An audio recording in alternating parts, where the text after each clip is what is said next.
Assalamualaikum warahmatullahi wabarakatuh. Kepada yang terhormat Bapak Muhammad Sultan Mubarok selaku dosen pengampu mata kuliah Filsafat Ekonomi Islam. Kepada teman-temanku semuanya, selamat pagi. Izinkan kami dari kelompok 8 akan mempresentasikan hasil diskusi dari kami, yaitu bab terkait konsep kepemilikan dalam ekonomi Islam. Sebelumnya, perkenalkan anggota kelompok kami. Yang pertama, saya sendiri, Nanda Alfizari, NIM 4318017 selaku penyaji 1. Kemudian yang kedua, Arafatun Nafisa, NIM 4318044 selaku penyaji 2. Kemudian yang ketiga, Siti Nisrohah, NIM 4318114 selaku penyaji 3. Adapun subbab atau pokok-pokok pembahasan yang akan kami bahas yaitu yang pertama, pengertian kepemilikan menurut Islam dan tokoh. Kemudian yang kedua, macam-macam kepemilikan. Kemudian yang ketiga, kepemilikan hidup dan kepemilikan kekuasaan. Yang keempat, kepemilikan harta kekayaan.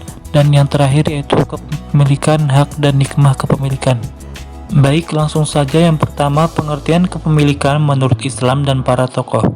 Kata milik berasal dari bahasa Arab yaitu al-milk, yang secara etimologi berarti penguasaan terhadap sesuatu. Al-milk atau kepemilikan juga berarti sesuatu yang dimiliki. Kepemilikan juga merupakan hubungan seseorang dengan suatu harta yang diakui oleh syarak, yang menjadikannya mempunyai kekuasaan khusus terhadap harta itu, sehingga ia dapat melakukan tindakan hukum tersebut kecuali adanya kalangan syarak. Secara terminologi, al-milk adalah pengkhususan seseorang terhadap pemilik suatu benda menurut syarak untuk bertindak secara bebas dan bertujuan mengambil manfaatnya selama tidak ada penghalang yang bersifat syarak. Kemudian dalam Kamus Besar Bahasa Indonesia, yang dimaksud dengan hak milik adalah hak untuk menggunakan atau mengambil keuntungan dari suatu benda yang berada dalam kekuasaan tanpa merugikan pihak lain dan dipertahankan terhadap pihak manapun.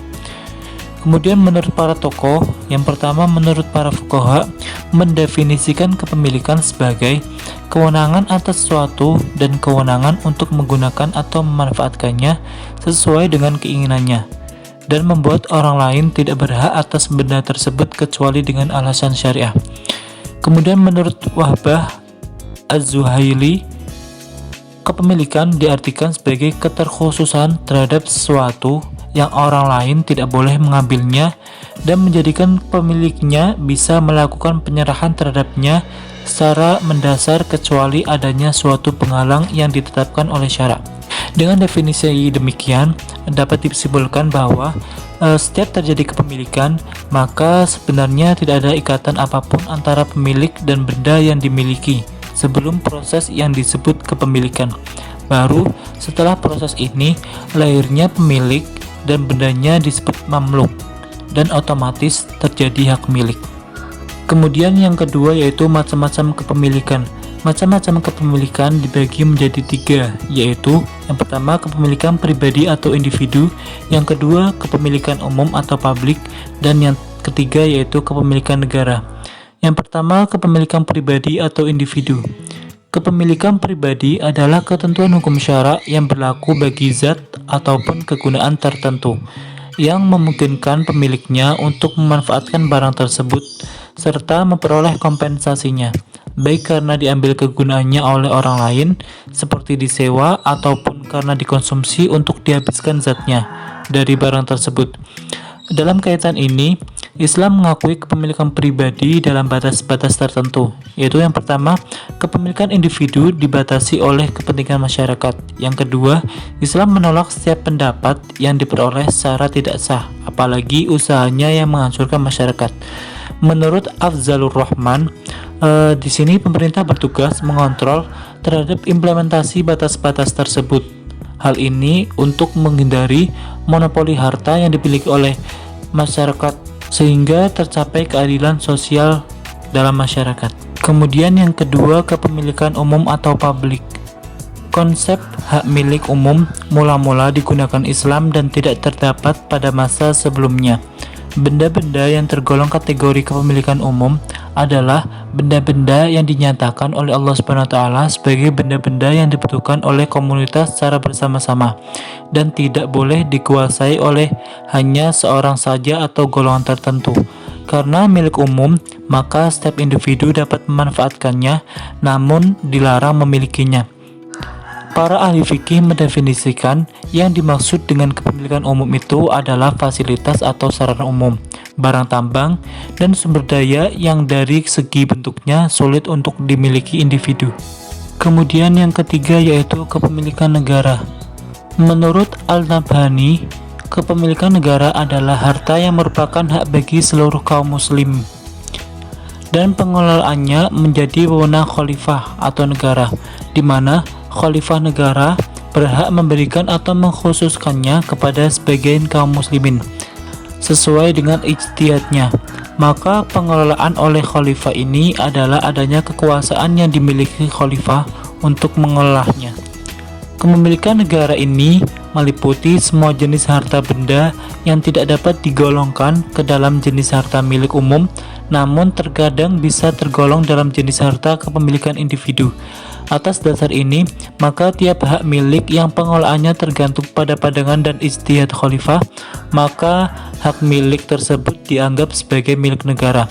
Adapun terdapat beberapa harta yang dikategorikan ke dalam jenis kepemilikan negara, yaitu antara lain seperti harta ghanimah, harta yang berasal dari kharaj, harta yang tidak ada ahli warisnya, kemudian harta lain milik negara dan sebagainya.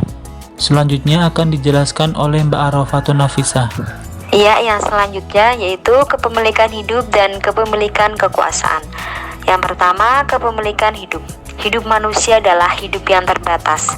Jarak antara mati dan hidup itu adalah batas yang amat pendek. Bahkan ada yang sangat pendek, dia mati dalam kandungan, dan banyak juga yang mati dalam usia beberapa detik, jam, dan hari saja setelah kelahirannya. Yang kedua yaitu kepemilikan kekuasaan. Kekuasaan sesungguhnya adalah konsekuensi logis dari hidup dan kehidupan yang diberikan Tuhan kepada manusia secara bersamaan dengan diberikannya hidup dan kehidupan kepada manusia. Kemudian, kepemilikan harta kekayaan.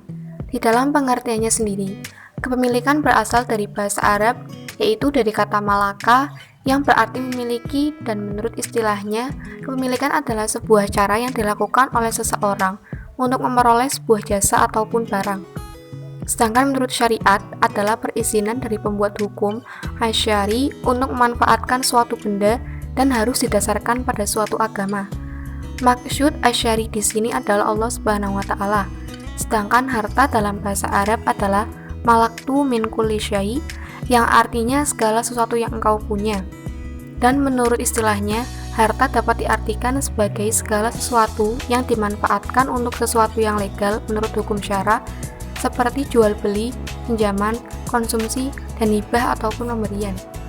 Harta kekayaan di sini tidak hanya berupa uang, tetapi juga dalam bentuk ain, yaitu emas, perak, ternak ataupun barang-barang yang lainnya. Kemudian, konsep kepemilikan hak dan hikmah kepemilikan. Pengertian hak berasal dari bahasa Arab yaitu hak, yang secara etimologi mempunyai beberapa makna antara lain. Yang pertama, kepastian atau ketetapan, yang kedua kebenaran, dan yang ketiga menetapkan atau menjelaskan. Sedangkan secara terminologi, hak mempunyai dua pengertian utama. Yang pertama yaitu hak merupakan sekumpulan kaidah yang mengatur hubungan antar manusia, baik yang berkaitan dengan perorangan maupun harta benda. Dan yang kedua, hak merupakan kewenangan atau kekuasaan atas sesuatu atau sesuatu yang wajib bagi seseorang untuk orang lain. Sumber dan sebab hak kepemilikan, pada hakikatnya segala sesuatu bersumber dari hak-hak Allah Subhanahu wa taala.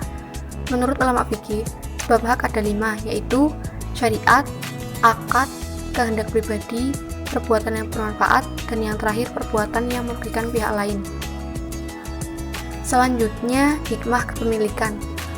Yang pertama, manusia tidak boleh sembarangan memiliki harta tanpa mengetahui aturan-aturan yang berlaku yang telah disyariatkan oleh Islam. Yang kedua, memiliki harta bukan hak mutlak bagi manusia, tetapi merupakan suatu amanah dari Allah Subhanahu wa taala yang harus digunakan dan dimanfaatkan sebaik-baiknya. Yang ketiga, menjaga diri untuk tidak terjerumus kepada hal-hal yang diharamkan oleh syarak dalam memiliki harta.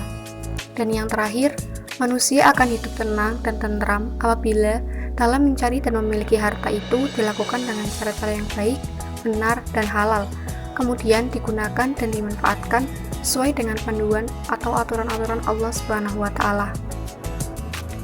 Demikian presentasi dari kelompok kami, kurang lebihnya mohon maaf.